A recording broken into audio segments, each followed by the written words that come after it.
에스겔 20장 1절에서 9절까지의 말씀을 봉독하겠습니다. 일곱째 해 다섯째 달 열째 날에 이스라엘 장로 여러 사람이 여호와께 물으려고 와서 내 앞에 앉으니 여호와의 말씀이 내게 임하여 이르시되 인자야 이스라엘 장로들에게 말하여 이르라. 주 여호와께서 이렇게 말씀하셨느니라. 너희가 내게 물으려고 왔느냐? 내가 나의 목숨을 걸고 맹세하거니와 너희가 내게 묻기를 내가 용납하지 아니하리라. 주 여호와의 말씀이니라. 인자야 내가 그들을 심판하려느냐? 내가 그들을 심판하려느냐? 너는 그들에게 그들의 조상들의 가증한 일을 알게 하여 이르라. 주 여호와께서 이같이 말씀하셨느니라. 옛날에 내가 이스라엘을 택하고 야곱 집의 후회를 향하여 내 손을 들어 맹세하고 애굽 땅에서 그들에게 나타나 맹세하여 이르기를 나는 여호와 너의 하나님이라 하였노라. 그날에 내가 내 손을 들어 그들에게 맹세하기를 애굽 땅에서 인도하여 내어 그들을 위하여 찾아두었던 땅 곧 젖과 꿀이 흐르는 땅이요 모든 땅 중에 아름다운 곳에 이르게 하리라 하고 또 그들에게 이르기를 너희는 눈을 끄는 바 가증한 것을 각기 버리고 애굽의 우상들로 말미암아 스스로 더럽히지 말라. 나는 여호와 너희 하나님이니라 하였으나 그들이 내게 반역하여 내 말을 즐겨 듣지 아니하고 그들이 눈을 끄는 바 가증한 것을 각기 버리지 아니하며 애굽의 우상들을 떠나지 아니하므로 내가 말하기를 내가 애굽 땅에서 그들에게 나의 분노를 쏟으며 그들에게 진노를 이루리라 하였노라.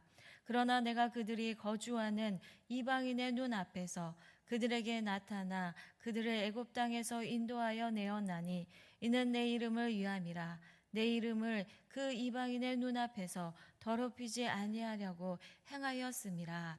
아멘. 오늘 본문은 이스라엘 장로들이 여호와께 뜻을 묻고자 선지자 에스겔에게 나온 장면으로 시작합니다. 그러나 하나님은 그들의 질문에 응답하지 않으시고 오히려 이스라엘의 과거 역사를 상기시키며 그들의 불순종을 책망하십니다. 오늘 본문의 1절의 말씀을 보면 일곱째 해 다섯째 달 열째 날이라고 기록하고 있습니다. 이 일곱째 해는 여호와긴이 포로로 끌려간 지 7년째 되는 해를 말합니다. 예루살렘 멸망을 불과 5, 6년을 앞둔 시점이었습니다. 바벨론의 압박은 시간이 갈수록 거세지고 유다 땅은 불안과 두려움 속에 있었습니다. 그때 포로지 바벨론에서 이스라엘 장로들이 에스겔을 찾아옵니다. 그들의 목적은 여호와께 물으려고 찾아옵니다. 겉으로 보면 참 경건하고 신실해 보입니다.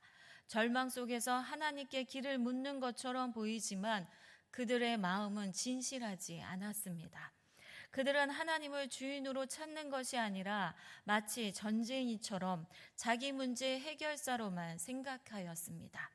이 위기를 어떻게 이겨내면 좋을지 하나님께 물어보면 답이 나오지 않을까라는 태도로 왔다는 것입니다.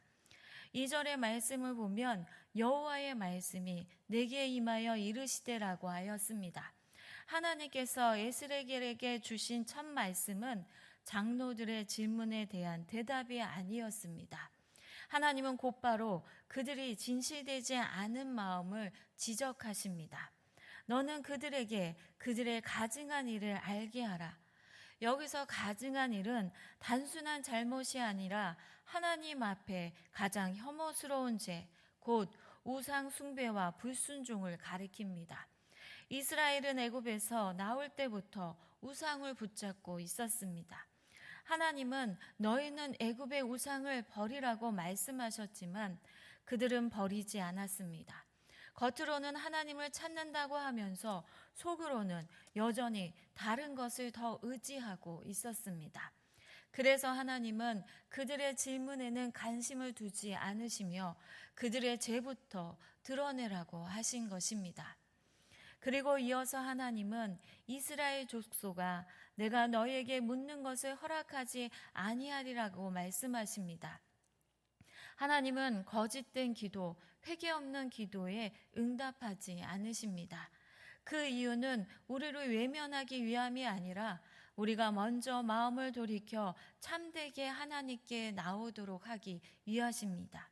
만약 하나님께서 장로들의 질문에 곧바로 대답하셨다면 그들은 오히려 더 큰 착각에 빠졌을 것입니다. 우리가 하나님께 묻지만 응답이 없을 때가 있습니다. 그러나 그것은 하나님이 우리를 버리셨기 때문이 아니라 오히려 하나님은 그 순간 우리에게 말씀하십니다. 내 마음을 먼저 돌이켜라. 기도의 응답이 더딘 것 같을 때 그것은 하나님의 외면이 아니라 우리의 중심을 새롭게 하시려는 은혜입니다. 하나님은 응답보다 우리의 마음을 더 중요하게 여기십니다.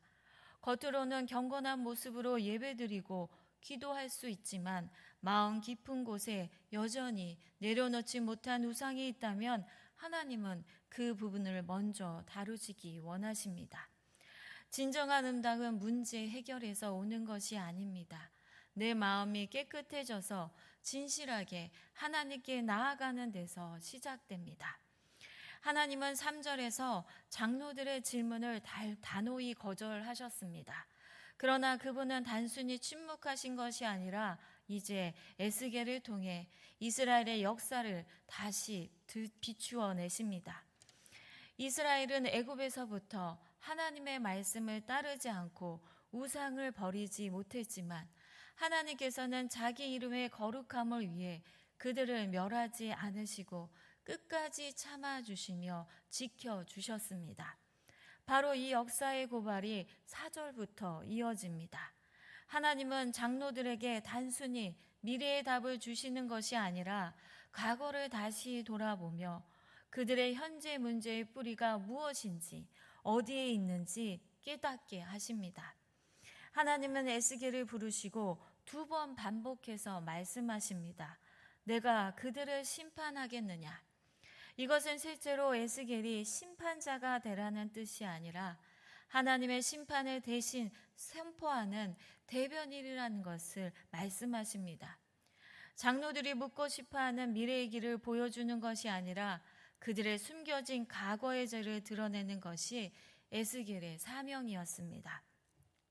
그래서 이어지는 말씀에서 하나님은 그들에게 조상들의 가증한 일을 알게 하라고 명령하십니다. 장로들은 앞으로 어떻게 될지 알고 싶어 왔지만 하나님은 과거에 어떻게 살아왔는지 먼저 보게 하십니다. 이스라엘은 애굽에서부터 끊임없이 우상을 붙들고 하나님의 말씀을 거역했습니다. 바로 이 죄악의 역사가 오늘의 문제가 되는 뿌리였습니다. 그래서 하나님은 새로운 해답을 주시는 대신 조상들의 죄와 불순종을 기억하게 하심으로 회개 없이는 미래도 없음을 깨닫게 하신 것입니다. 하나님은 이스라엘의 많은 민족 중에서 특별히 선택하셨습니다. 단순히 노예 신분의 민족이 아니라 하나님의 언약 백성으로 불러내신 것입니다. 애굽 땅에서 그들의 후손에게 맹세했다는 5절의 이 말씀은 아브라함에게 주신 약속의 영속으로 포로된 후손들에게도 여전히 유효한 언약이었음을 보여줍니다. 또한 나는 여호와 너의 하나님이라는 이 선언은 하나님이 단순한 도움이 필요한 순간에 불려오는 신이 아니라 삶의 주권자가 되시겠다는 말씀입니다. 이처럼 이스라엘의 정체성은 그들의 선택이나 힘에서 나온 것이 아니라 하나님의 택하심과 약속에서 시작되었습니다.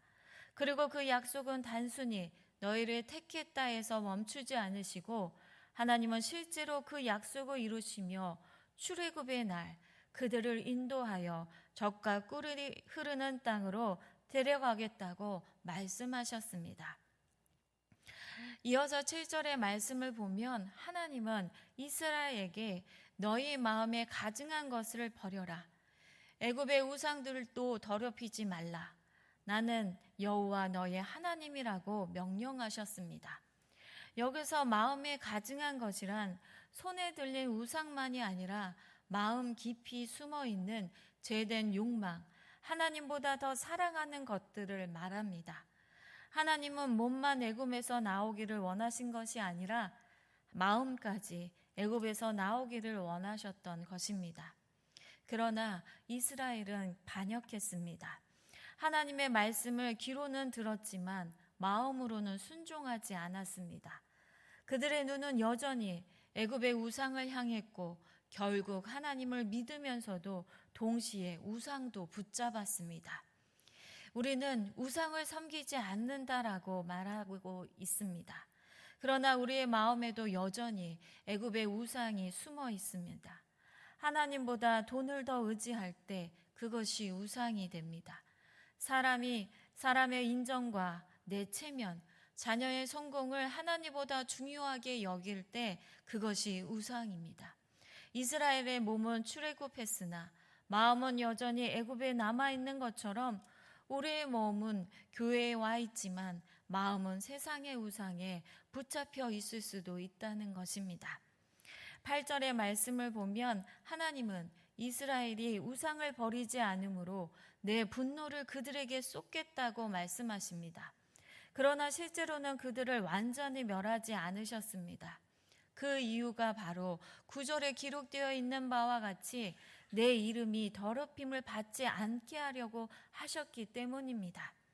만약 하나님이 그들을 멸하셨다면 주변 이방 나라들은 이스라엘의 하나님은 자기 백성조차 지켜내지 못하는 신이라고 말했을 것입니다. 그렇게 되면 하나님의 거룩한 이름이 조롱을 받을 수밖에 없습니다. 바로 여기서 하나님의 이름이 중요한 의미를 가집니다. 성경에서 하나님의 이름은 단순한 호칭이 아니라 하나님의 인격과 성품 그리고 명예를 나타냅니다. 출애굽 사건 자체가 하나님의 능력과 거룩하심을 열방 앞에 드러내는 사건이므로 만일 하나님이 애굽에서 이스라엘을 멸하셨다면 그 이름은 욕되게 되었을 것입니다. 그렇기 때문에 하나님은 그들의 불순종에도 불구하고 참으시고 인내하신 것입니다. 그 이유는 이스라엘의 의로움 때문이 아니라 하나님의 이름과 영광을 보존하기 위함이었습니다. 이스라엘은 애굽에서부터 시작해 광야에 이르기까지 끊임없이 우상이 붙잡고 불순종했습니다. 하나님을 믿는다고 하면서도 마음은 여전히 애굽의 신들을 향해 있었습니다. 하나님의 말씀보다 눈에 보이는 것을 더 신뢰했습니다. 그들의 모습은 심판받아 마땅하였습니다. 그러나 하나님은 그들을 완전히 멸하지 않으셨습니다. 그 이유는 하나님의 이름이 열국 앞에서 욕되게 되지 않도록 하기 위해서입니다. 하나님의 명예와 거룩이 달려 있었기 때문에 하나님의 진노를 거두시고 끝까지 참으신 것입니다. 사랑하는 성도 여러분, 우리가 오늘 살아있는 동안 우리가 살아있는 그 이유도 이와 같습니다. 우리의 선함이나 충성, 우리의 믿음이 대단해서가 아니라 우리가 여전히 연약하고 자주 넘어지지만 하나님이 우리를 붙드시고 인내하시며 지켜주시기 때문입니다. 우리의 삶은 이제 더 이상 내 이름을 높이는 삶이 아니라 하나님의 이름을 거룩하게 하는 삶이 되어야 합니다. 내가 드러나는 것이 아니라 하나님이 드러나야 하며 내가 인정받는 것이 아니라 하나님의 영광을 받으셔야 합니다. 이러한 고백이 매일의 삶 속에서 드러나기를 주님의 이름으로 축복합니다. 기도하겠습니다. 사랑의 하나님, 우리에게 깨닫게 하신 말씀을 기억하여 순종으로 나아가게 하옵소서. 우리의 의로나 충성 때문이 아니라 주님의 이름을 위하여 우리를 붙들고 계심을 감사하며 우리의 삶이 오직 주님의 이름을 거룩하게 하는 삶이 되게 하옵소서. 마음속 깊이 버리지 못한 우상들을 내려놓게 하시고 하나님보다 더 사랑했던 것들을 끊어내게 하옵소서. 우리의 눈과 마음이 세상의 것에 향하지 않고 온전히 하나님께만 향하여 우리를 끝까지 참으시는 주님을 의지하게 하옵소서. 주님, 우리 안에 아픔과 고통 중에 있는 성도들이 있습니다.